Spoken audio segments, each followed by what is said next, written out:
দেখে মনে হতে পারে এই যেন দার্জিলিং এর টয় ট্রেন। রাজশাহীতে চালু হয়েছে নতুন একটি বিনোদন পার্ক, যেখানে মানুষের উপচে পড়া ভিড়। আমরাও চলে গিয়েছিলাম আমার সোনামণিদেরকে নিয়ে। আমি এখন এই মুহূর্তে আছি হচ্ছে আরডিএ পার্কে, যেটা একটা সময় ছিল হচ্ছে ভদ্রা পার্ক। এন্ড আমার পিছনে দেখতে পাচ্ছেন এইখানে দুইটা রাইড আছে। এন্ট্রি ফি হচ্ছে 20 টাকা এবং দুইটা রাইড আছে যেগুলোতে 50 টাকা করে লাগে। একটা হচ্ছে বোট রাইড আর একটা হচ্ছে ওইদিকে আছে ট্রেন রাইড। তো চলুন আজকে আপনাদেরকে পুরোটা ঘুরে দেখাবো। তো এই আরডিএ পার্কের এক সাইডে হচ্ছে আপনার ছোট বাচ্চাদের জন্য ছোট ছোট খেলনাগুলো দেওয়া হয়েছে, মানে জাস্ট বাসায় যেরকম খেলনাগুলো থাকে সেইগুলো আছে।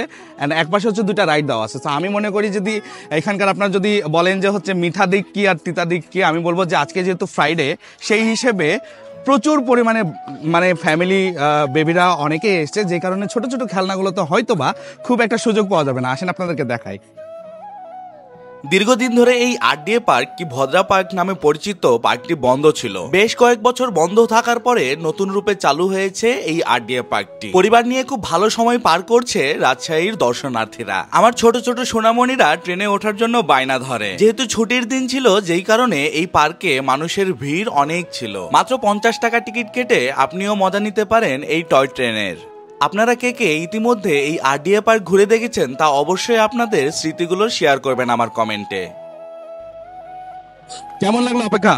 ভালো, কিন্তু বেশি ঘুরালো না। এটা তো জায়গায় অল্প, গোটা গোল করে ঘুরালেও তো পারতো। তোমার কেমন লাগলো শিপা? ভালো লাগলো। এই যে আরডিএ পার্ক ঘুরলেন, কেমন লাগলো? মানে অনেক বেশি ভালো লাগছে, মানে অনেক দিন পরে খুলেছে তো এই জন্য। মানে আমরা অনেক আগে এসেছি বাট এরকমটা ছিল না, মানে পুরাই চেঞ্জ। মানে পরিবার নিয়ে আসার মতো জায়গা। হ্যাঁ হ্যাঁ হ্যাঁ অবশ্যই। মানে এখন মানে বাচ্চাদের জন্যই মানে মনে হচ্ছে যে বাচ্চারাই বেশি আনন্দ পাবে। আর রাইড কি কম? কম রাইড আরো অনেক লাগতো, মানে আরো কয়েকটা রাইড হলে মানে ভালো হতো। এই যে আরডিএ পার্কে আসলেন, ঘুরলেন ফ্যামিলি নিয়ে, কেমন লাগতেছে? খুবই সুন্দর। আপনার পরিবার নিয়ে ঘোরার মতন একটা জায়গা, তারপরে যে আপনার মতন একটা বড় জনপ্রিয় একটা কন্টেন্ট ক্রিয়েটারের সাথে দেখা হলো, এটাও আমার ভালো লাগছে। আমার একটা পেজের নাম হাসানের সোনা 365। আমি 365 দিন দেওয়ার চেষ্টা করি ইনশাল্লাহ। খুবই ভালো। ভাইয়া হচ্ছে কন্টেন্ট মেকিং করে এন্ড ভাইয়া হচ্ছে আজকে আরডিএ পার্ক ঘুরতে এসেছে। তো সব মিলিয়ে ফ্যামিলি নিয়ে ভালো লাগলো। মাশাআল্লাহ খুবই সুন্দর লাগছে। এই পার্কে এসে দেখা হয়ে যায় বেশ কিছু পরিচিত মানুষদের সাথে। এই আরডিএ পার্কের ভিতরে ছোট্ট একটা জায়গা দিক, মানে একটা কর্নার ঘিরে সুন্দর একটা জায়গা করা আছে। আমার পিছনে দেখতে পাচ্ছেন যে রাজশাহীর মুক্ত মঞ্চের মতো জায়গাটা করা হয়েছে। বিভিন্ন ধরনের প্রোগ্রামগুলো এখানে করা যাবে এবং সিটিং ক্যাপাসিটিও মোটামুটি ভালোভাবে করা হয়েছে আর কি।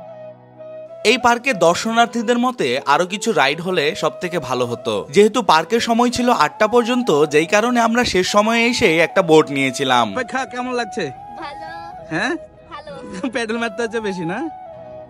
আর শিফা এদিকে, শিফা কেমন লাগছে? আমার সোনামণিদের অনেক ভালো লেগেছে। আপনাদের কেমন লেগেছে তা অবশ্যই জানাবেন।